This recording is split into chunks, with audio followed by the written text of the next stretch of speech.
Hey everyone, welcome back to the channel. Today we are diving deep into the AWS Certified Developer Associate exam, but with a twist. Instead of telling you what to study, I'm going to show you the common pitfalls that trip up even experienced developers. These are the mistakes that can cost you a passing score, no matter how much you have studied.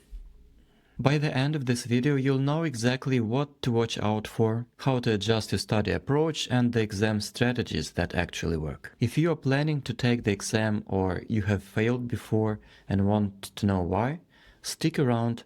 Let's get started.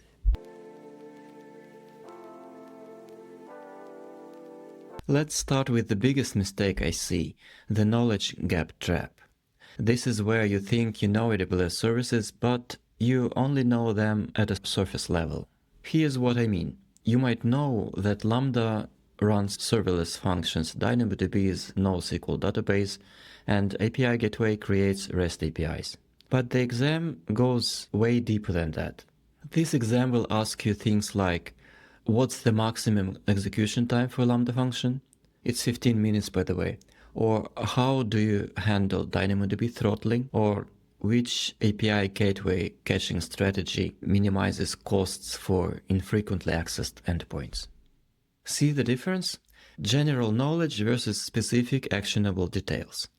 This exam isn't testing whether you have heard of these services. It's testing whether you've actually used them and whether you understand their limitations, best practices, and gotchas. For every AWS core service, ask yourself 3 questions. What are the hard limits, timeouts, size limits, throughput caps? What are the common integration patterns? How does it work with other services? And what are the pricing implications of different configurations? The depth of knowledge is what separates people who pass confidently from those who barely scrape by or fail. The second major pitfall is what I call the hands-on deficit. You can read all the documentation in the world, watch every tutorial, memorize every flashcard, but if you haven't actually built things in AWS, you're going to struggle. Here's why. When you read that Lambda function integrates with DynamoDB streams, it's just words on a page. But when you actually set up a Lambda function triggered by DynamoDB streams, configure the event source mapping, handle the batch size, and debug why your function isn't triggering, that's when real learning happens. The exam loves scenario-based questions, something like, a developer needs to process new items added to DynamoDB table with seconds and ensure no items are missed during traffic spikes. Which approach should they use? That is one of the scenarios. If you've already configured DynamoDB streams with Lambda, you'll instantly recognize the pattern. If you've only read about it, you'll second-guess yourself between multiple plausible-sounding answers. In order to prepare, build at least 3 complete projects. A serverless REST API with API Gateway, Lambda, and DynamoDB. A CI/CD pipeline using code pipeline, code build, and code deploy, and a containerized application on ECS or EKS with proper logging and monitoring. The AWS free tier covers most of this. The hands-on experience is worth way more than any study guide.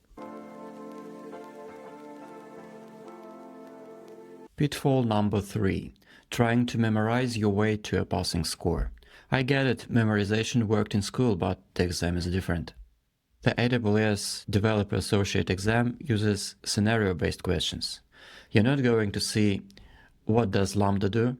You're going to see, a company needs to process uploaded images, generate thumbnails, and store metadata. The solution must scale automatically and minimize costs. Which AWS service would be used? The answers will all sound reasonable.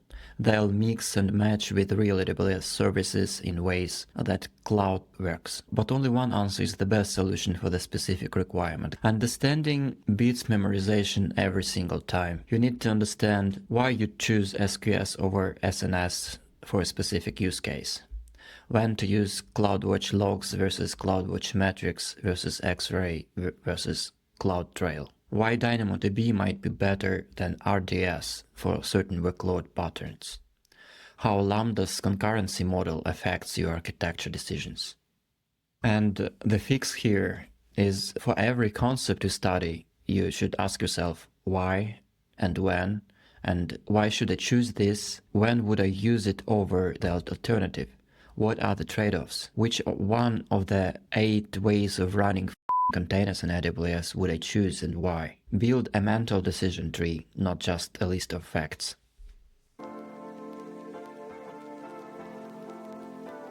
Let's talk about exam strategy, because this is where a lot of people crash and burn. You have 130 minutes for 65 questions. That's 2 minutes per question. Sounds like plenty of time, right? No, it's wrong. Here's what actually happens. You hit a tough question 5 minutes in. You read it 3 times. You eliminate 2 answers, but you're still stuck between the other 2. You reread the question scenario looking for keywords, 7 minutes gone on 1 question, and you are way behind.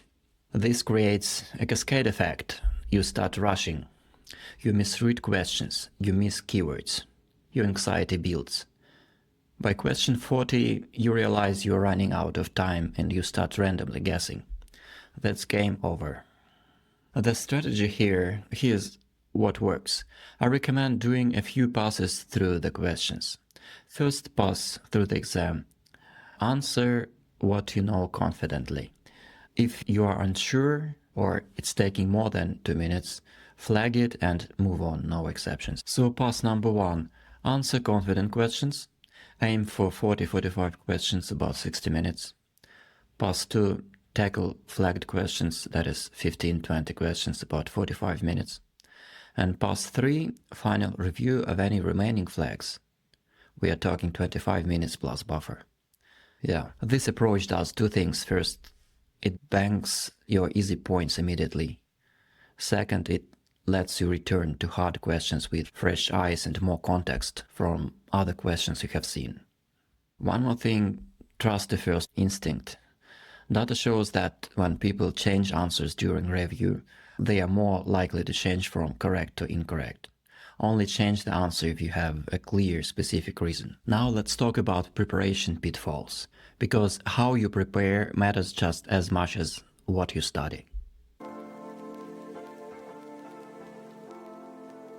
First major mistake, not taking enough practice exams, or even worse, taking practice exams but ignoring their results.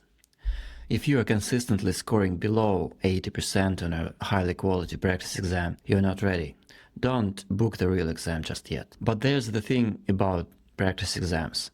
They are not just for checking your knowledge, they are for identifying your weak areas so that you know what to study more, training your brain to recognize question patterns, building your stamina for 130 minutes of intense focus, practicing your time management strategy. Take at least 3 full-length practice exams under real conditions. No pausing, no phone, no distractions. Time yourself. Review every single question you got wrong and every question you guessed on, even if you guessed correctly. Second mistake, not reading the official exam guide. AWS literally publishes a document that tells you exactly what is on the exam, the weighting of each domain, and the specific services you need to know. It's free. Read it. Align your study plans to it. The Developer Associate exam breaks down like this. Development with AWS services 32%, security 26%, deployment 24%, troubleshooting and optimization 18%. If you are spending 80% of your time studying AWS EC2 and barely touching code pipeline or IAM, you are setting yourself up to fail. Third mistake, skipping CI/CD and containers. These topics trip people up constantly. Make sure you understand code commit, code build, code deploy, code pipeline, Docker basics and ECS, EKS concepts, elastic beanstalk deployment strategies, CloudFormation and infrastructure as code, These aren't optional topics, they are heavily tested. Last pitfall, keyword blindness. The exam questions are carefully worded, and there are specific keywords that should immediately guide your answer. Missing these keywords is like throwing away 3 points. Watch for phrases like least operational overhead, usually points to managed services or serverless. Most cost-effective must mean reserved instances, spot instances, S3 lifecycle policies, or Lambda instead of EC2. Minimize latency, that could mean CloudFront, Elasticache, or DynamoDB DEX. Automatic rotation often indicates secrets manager over parameter store. Near real-time suggests Kinesis or DynamoDB streams. Decoupling usually means SQS, SNS, or event bridge. Train yourself to underline or mentally note these keywords when reading questions. They are clues to the correct answer. Sometimes the keywords alone eliminate 2 or 3 wrong answers immediately. Also watch for negative keywords, not appropriate, least secure, should avoid. These are easy to miss when you're reading, and they completely flip the question. Alright, let's wrap up. We've covered 6 major pitfalls. The knowledge trap, going deep, not just wide. Hands-on deficit, build real projects. Memorization trap, understand, don't just memorize. Time management disasters, flag and move strategy. Inadequate preparation, practice exams and exam guide.